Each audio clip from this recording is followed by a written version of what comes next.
Graça e paz, abençoados. Voltando aqui, canal Luz da Graça, voltando com o tema a teocracia versus a democracia, parte 4.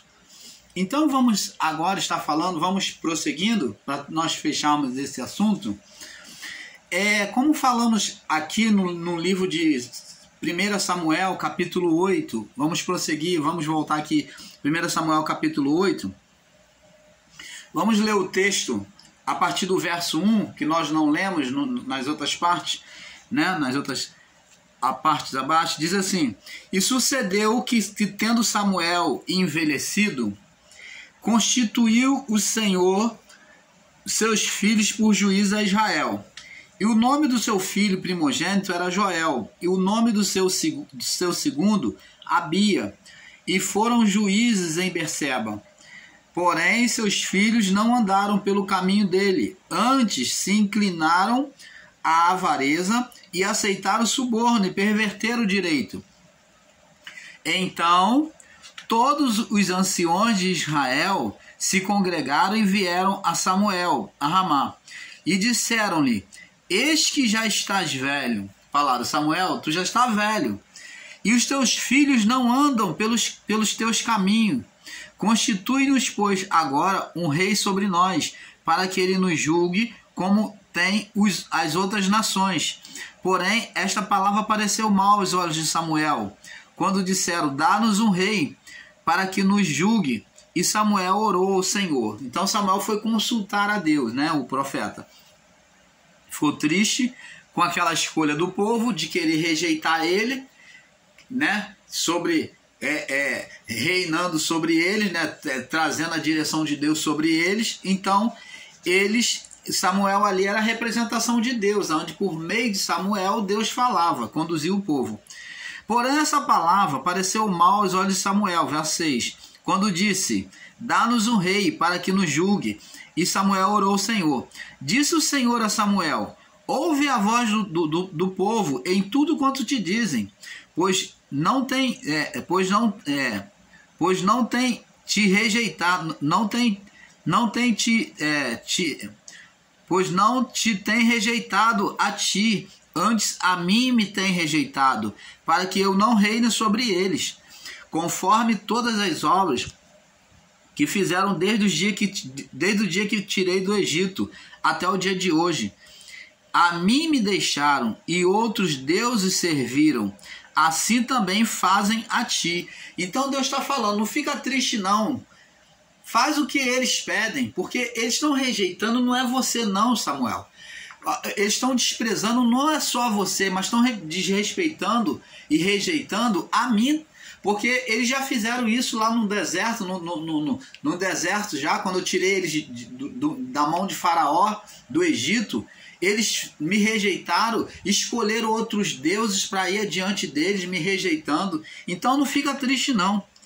Assim também eles fazem com você, Samuel.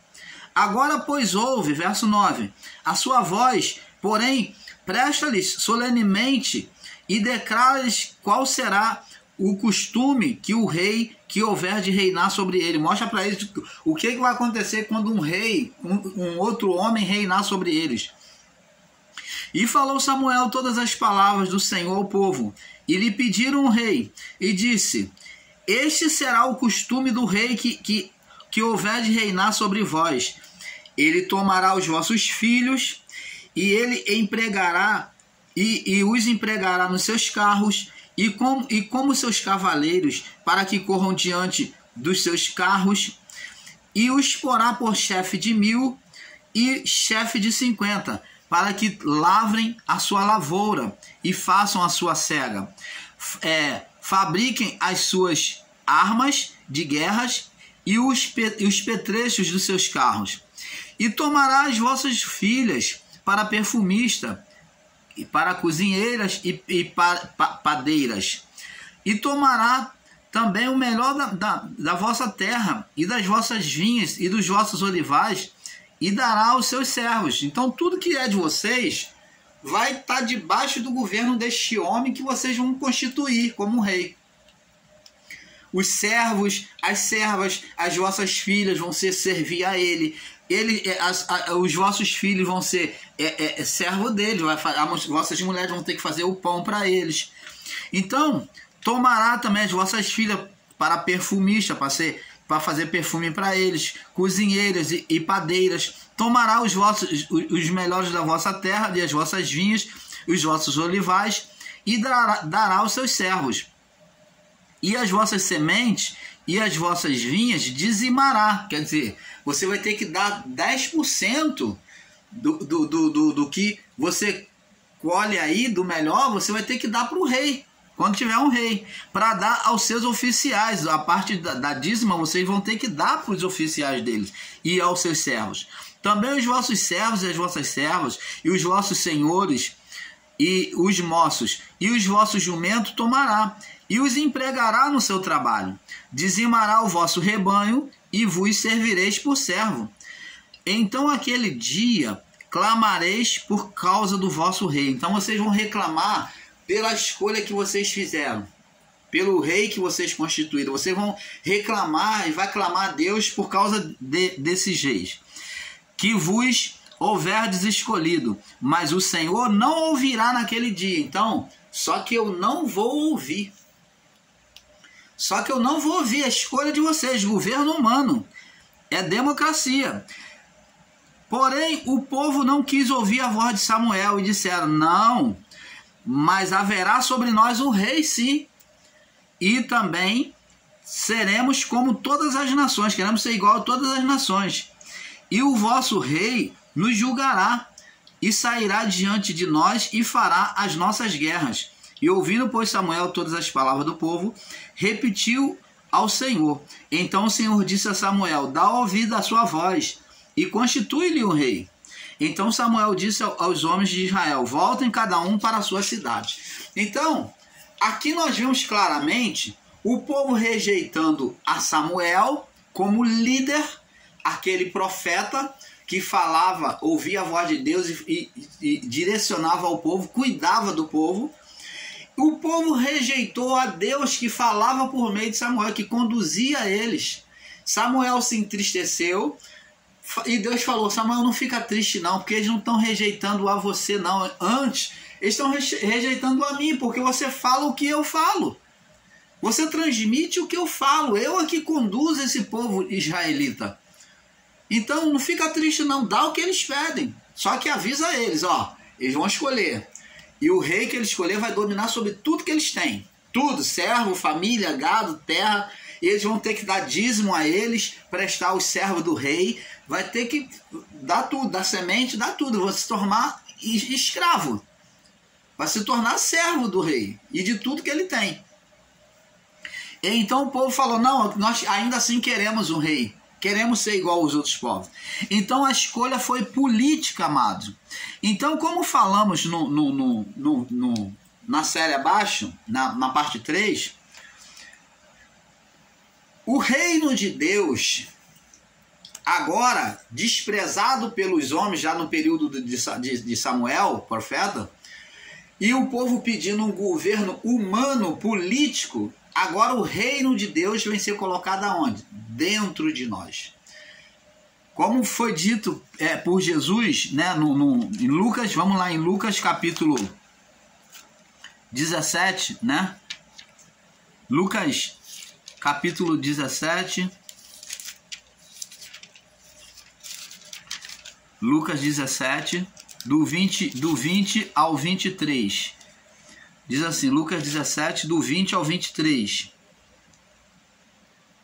E interrogado pelos fariseus quando havia de vir o reino de Deus, respondeu-lhe e disse: o reino de Deus não vem com aparência exterior. Então aqui estamos falando do reino que é espiritual. O reino de Deus não tem nada a ver com o físico, o mundo físico. Como explicamos aqui, Deus nunca escolheu mulher para o homem.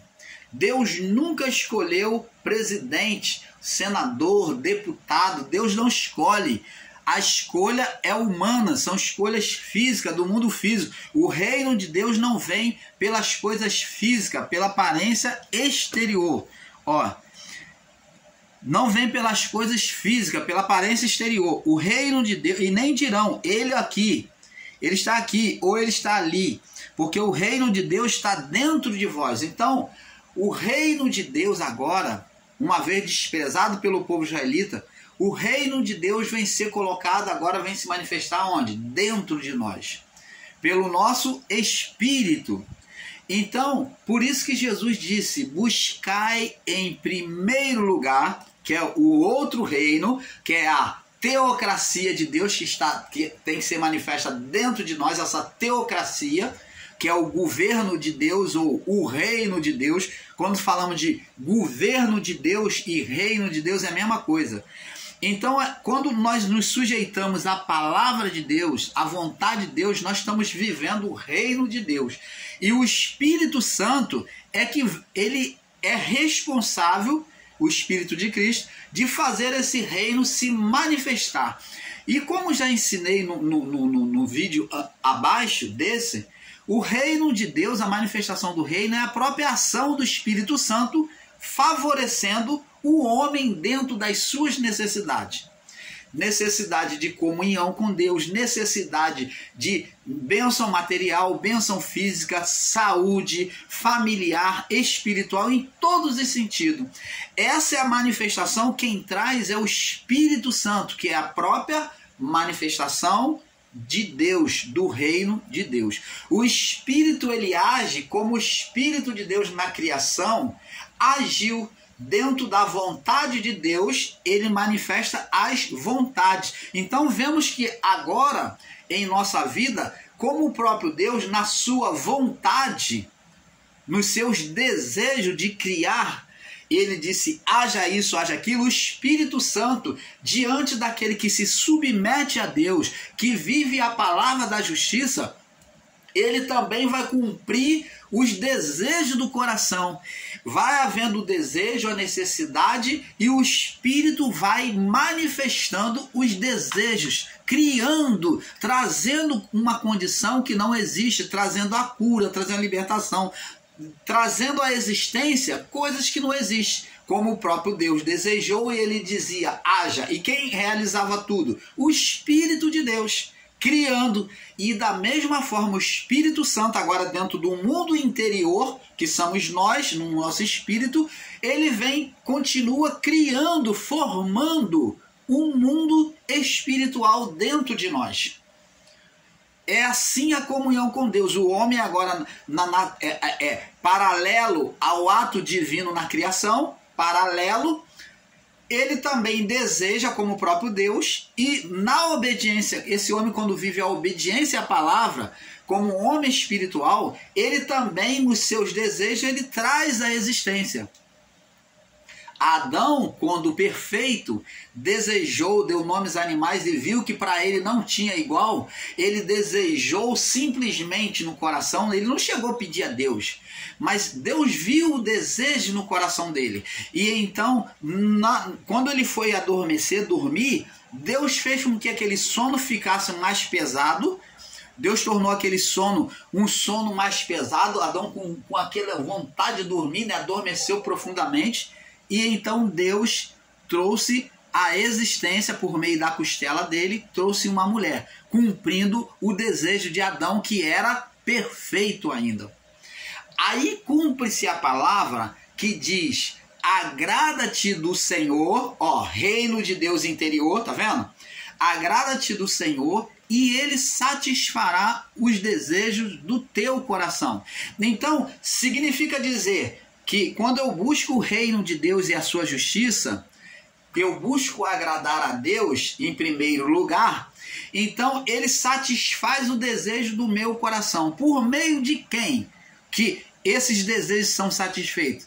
Pela ação do Espírito Santo que habita em nós, naquele que obedece a palavra de Deus, que faz segundo a sua vontade. Ele concede segundo o desejo de cada coração que se sujeita segundo a sua vontade.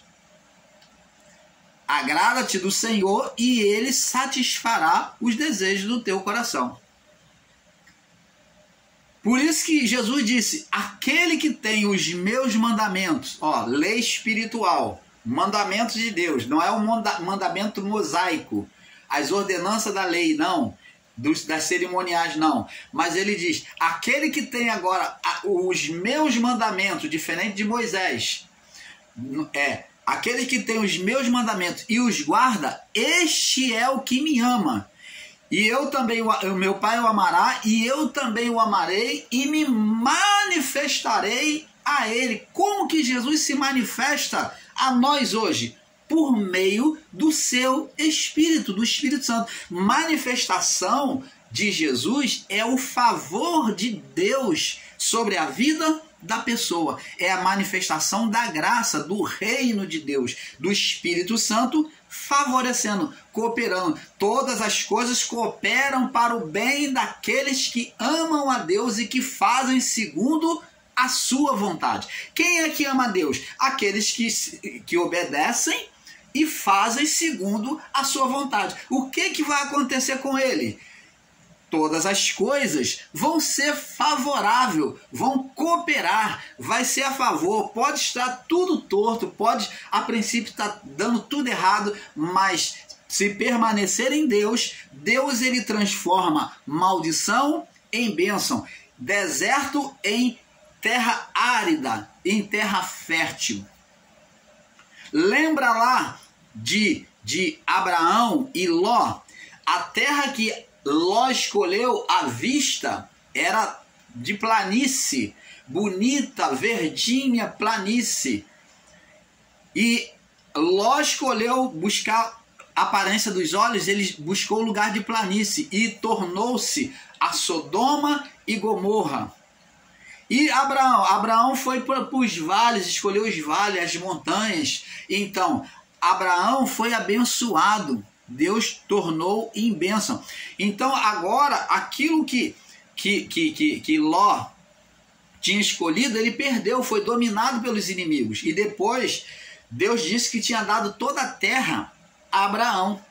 Então, Abraão vem agora, depois conquistar o povo israelita, agora vem lutar para reconquistar a terra, que é a Canaã, né? Que tudo que plantava dava. É ali onde estava o povo pagão, o povo terrivelmente, né, maldito e assassino contra o povo israelita.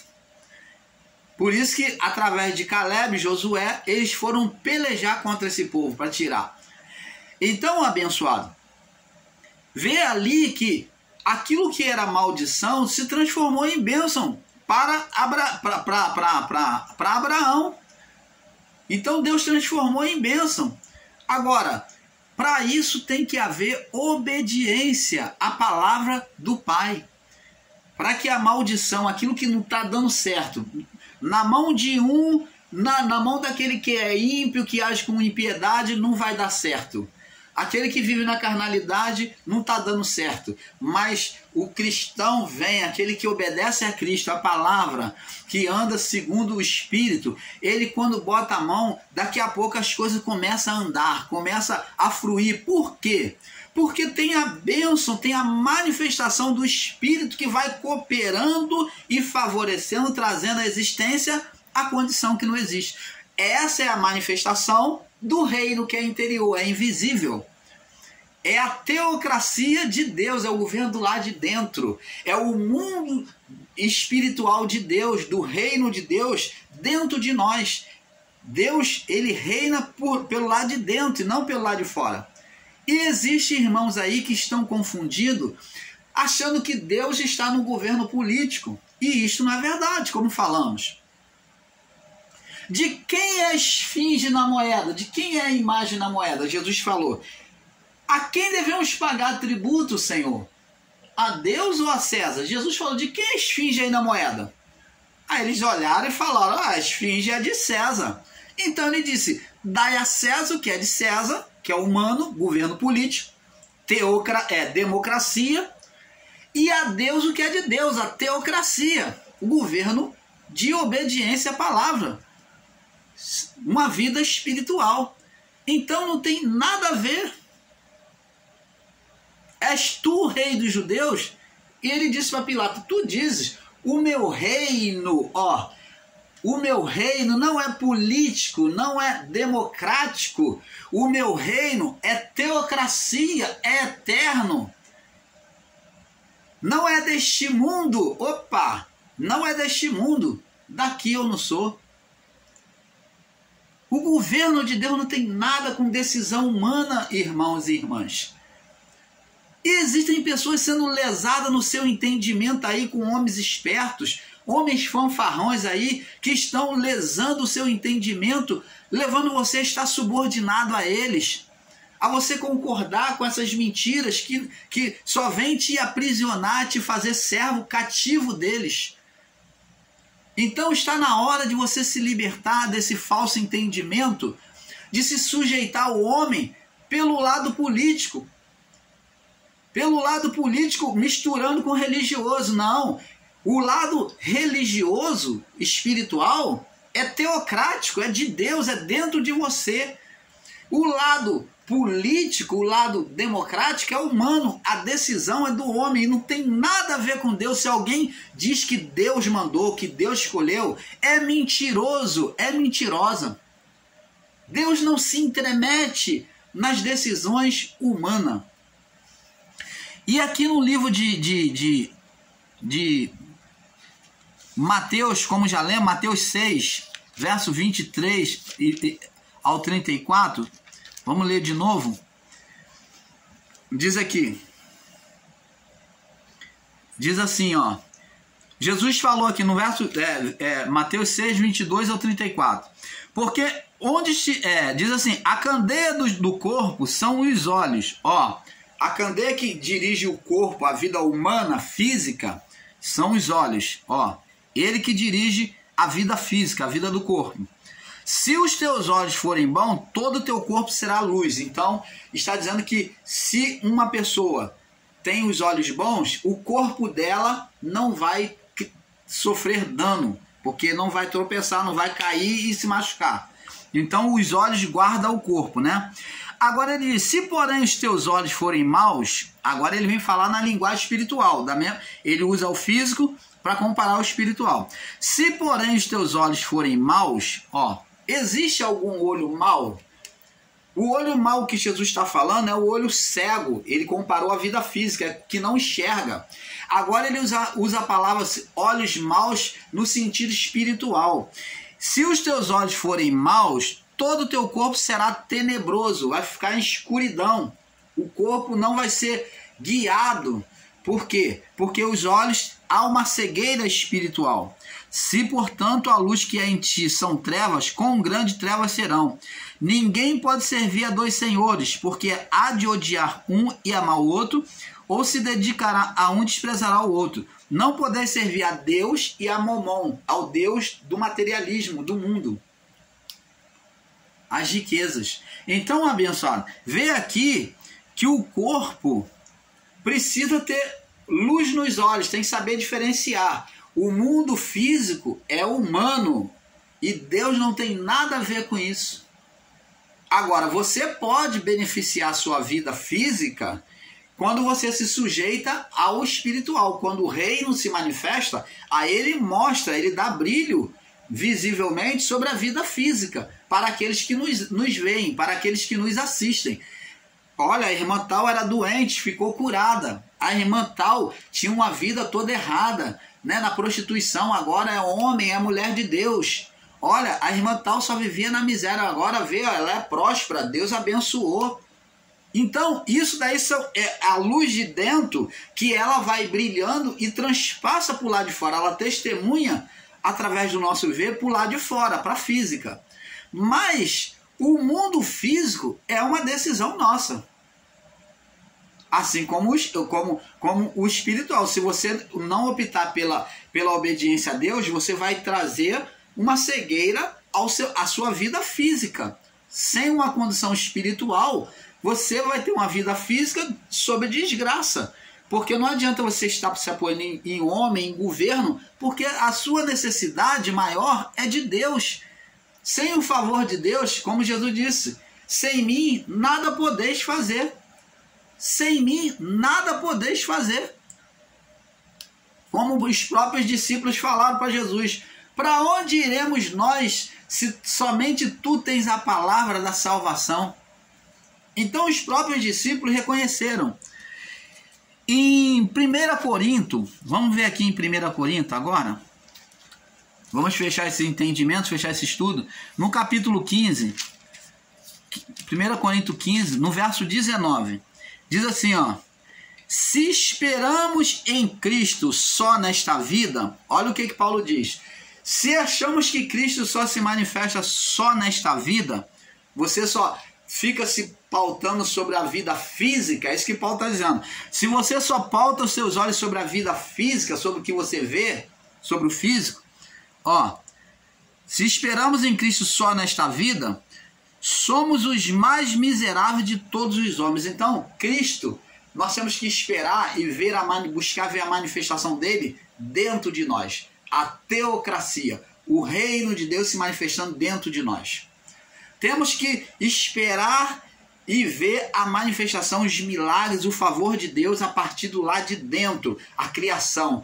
Nos assentamos, por isso que Paulo diz que ele nos fez assentar em lugares celestiais. Então, como o próprio Deus, estamos aos olhos de Deus assentados em tronos espirituais, aos olhos de Deus, em que, como o próprio Deus, desejamos, quando vivemos uma vida na palavra, e Deus traz à existência os desejos do nosso coração.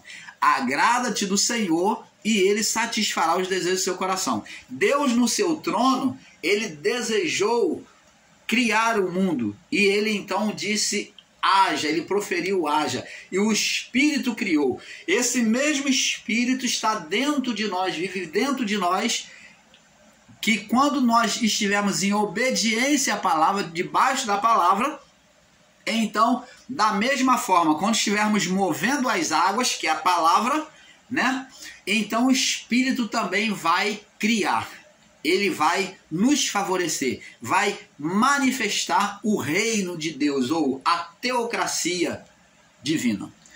Então, abençoado, isso que temos que entender. Se esperamos em Deus só nesta vida, somos os mais miseráveis que todos os homens. Então, temos que esperar o favor de Deus, não só nesta vida. O reino de Deus, ele vai muito além. Ele não é só físico, não só sobre a vida física que ele se manifesta através de nós, como também ele é territorial. O reino de Deus é territorial nos céus.